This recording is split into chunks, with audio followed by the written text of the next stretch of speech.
Hi student, welcome back to my YouTube channel. आज हम पढ़ने वाले हैं क्लास 9th बायोलॉजी के chapter fundamental of unit life के सेल डिवीज़न के बारे में। सेल डिवीज़न क्या होता है? डिवीज़न होती है किसकी? सेल्स की। किस में? न्यू सेल्स में। ठीक है, हमारे पास जो सेल्स होते हैं वो क्या होते हैं? डिवाइड होते रहते हैं। किस में? न्यू सेल्स में। ठीक है, अब इस डिवीज़न का मतलब सेल के डिवीज़न के कारण क्या हो सकते हैं? फर्स्ट कारण ये है कि ग्रोथ ऑफ ऑर्गेनिज्म, मतलब कि जो ऑर्गेनिज्म है उसकी क्या हो रही है? ग्रोथ हो रही है। ठीक है, replace old dead and injured cell. मान लो कि कोई सेल है वो क्या हो गया है? बूढ़ा हो गया है। ठीक है, उसकी जगह क्या आएंगे? न्यू सेल्स आएंगे। कोई जो सेल्स है वो मर गया है, उसकी जगह भी क्या आएंगे? न्यू सेल्स आएंगे। और मान लो हमारी बॉडी में कोई टिश्यू क्या हो गया? इंजर्ड हो गया है, उनको भी क्या करेंगे? ये रिपेयर करेंगे। इसलिए क्या होता है, हमारे जो शरीर के अंदर है वो क्या होती रहती है? सेल डिवीज़न होती रहती है। और किसके लिए होती है सेल डिवीज़न? गैमीट फॉर्मेशन के लिए होती है। ठीक है, ये बहुत ही ज़्यादा इम्पॉर्टेंट है कि गैमीट की फॉर्मेशन के लिए सेल डिवीज़न क्या है? बहुत ज़रूरी है। अब दो टाइप्स के हमारे पास क्या होती है? सेल डिवीज़न होती है। एक होती है माइटोसिस, एक होती है मियोसिस। इसको पढ़ने से पहले हम कुछ क्या बात जान लेते हैं? क्रोमोसोम के बारे में जान लेते हैं। ठीक है, ये हमारे पास क्या है? सिंगल क्या? अनपेयर्ड क्या है? क्रोमेटिड है। ठीक है, इसको भी हम क्रोमोसोम बोलेंगे। ये हमारे पास क्या है? पेयर्ड क्रोमोसोम है। तो पेयर क्रोमोसोम होते हैं उसको हम क्या बोलते हैं? Sister chromatid. ठीक है, उसके बाद ये हमने क्या लिया? एक सेल लिया। ठीक है, उसमें क्या है? डिप्लॉयड क्रोमोसोम्स है। ठीक है, और क्रोमोसोम का नंबर क्या दिया हुआ है? 46। मान लो कि हमारे पास एक क्या है? प्लांट सेल है। प्लांट सेल में क्या है? सोमेटिक सेल है। ठीक है, इसमें भी नंबर क्या है? इनके डिप्लॉयड है। ये हमने क्या? गैमिट बनाना है। गैमिट, जब गैमिट की फॉर्मेशन करते हैं तो क्रोमोसोम का नंबर है वो क्या हो जाता है? हाफ हो जाता है। ये 46 के कितना हो गया? 23 हो गया। ठीक है, अब हम जो भी ये गैमिट की फॉर्मेशन होती है ये किसके थ्रू होती है? एक हमारे पास प्रोसेस होती है रिप्रोडक्शन। ठीक है, रिप्रोडक्शन के थ्रू ही हमको पता है कि न्यू प्रोजेनी जो है, मतलब वेरिएशंस आते हैं न्यू प्रोजेनी में।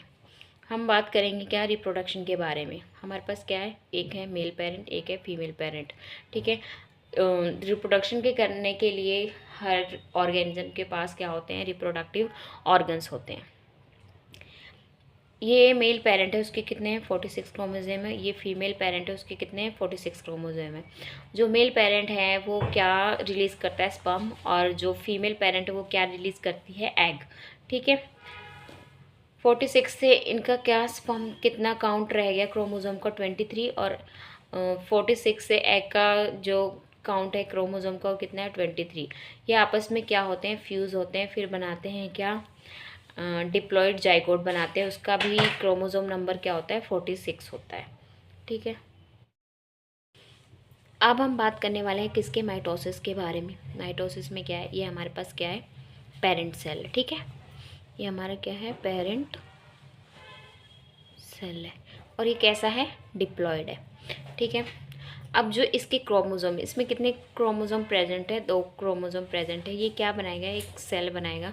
उसमें ये क्या करेगा? जो ये क्रोमोसोम है क्या हो? अपनी कॉपीज़ बनाएंगे। मतलब जो इनके डीएनए हो और प्रोटीन है वो क्या होंगे? रेप्लिकेट होंगे। मतलब इसका मतलब ये है कि यहाँ पे क्या होगा? रेप्लिकेशन ऑफ डीएनए होगा, जिसको हम बोलेंगे डीएनए रेप्लिकेशन। अब ये किस में डिवाइड करेगा? 2 सेल में डिवाइड करेगा। हर एक सेल में कितने क्रोमोसोम जाएंगे? 2-2 क्रोमोसोम जाएंगे। मतलब ये क्या बना रहा है? डॉटर सेल बना रहा है। वो कैसे हैं? डिप्लॉयड है। ठीक है, इनका प्लॉइडी लेवल क्या है? डिप्लॉयड है। मतलब माइटोसिस में जो पेरेंट का प्लॉइडी लेवल है वही किसका है? जो आगे प्रोजेनी बन रही है उसका, दोनों का सेम है। मतलब इसमें क्या हो रही है? माइटोसिस हो रही है।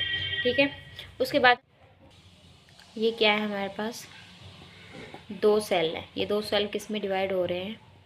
2 सेल्स में। मतलब 1 किस में? 2 सेल्स में डिवाइड हो रहा है। फिर दूसरा है वो किस में? 2 सेल में। मतलब ये दोनों सेल कितने बना रहे हैं? 4 हैप्लॉइड गैमेट बना रहे हैं। ठीक है, मतलब इनका क्रोमोसोम क्या हो रहा है? हाफ क्रोमोसोम नंबर है, हैप्लॉइड है।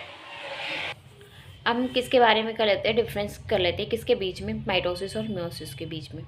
फर्स्ट हमारे पास डिफरेंस क्या है? 1 सेल डिवीजन अक्कर, मतलब एक सेल में डिवीजन होती है। मियोसिस में क्या होती है? 2 सेल डिवीजन अक्कर। उसके बाद हमारे पास सेकंड क्या है? 2 डॉटर सेल आर फाउंड। इसमें कितनी डॉटर सेल बनती है? 2 डॉटर सेल। और जो मियोसिस होती है उसमें कितनी बनती है? 4 डॉटर सेल, जैसा कि हमने यहाँ पे देखा था।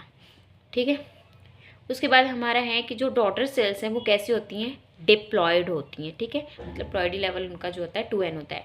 और जो डॉटर सेल होती हैं किसमें? मियोसिस में, वो कैसी होती हैं? हैप्लॉयड होती हैं। ठीक है, जो डॉटर सेल होती हैं वो कैसी होती है? जैसा पेरेंट होता है वैसी सेम कैसी होती हैं? आइडेंटिकल होती हैं। इसमें क्या होता है? जो डॉटर सेल होती है वो क्या होती है? डिफरेंट होती हैं। किसमें? मियोसिस में। उसके बाद क्या होता है?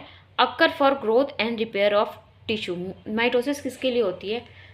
जो हमारा कोई टिश्यू है उसकी ग्रोथ के लिए और उसकी रिपेयर के लिए।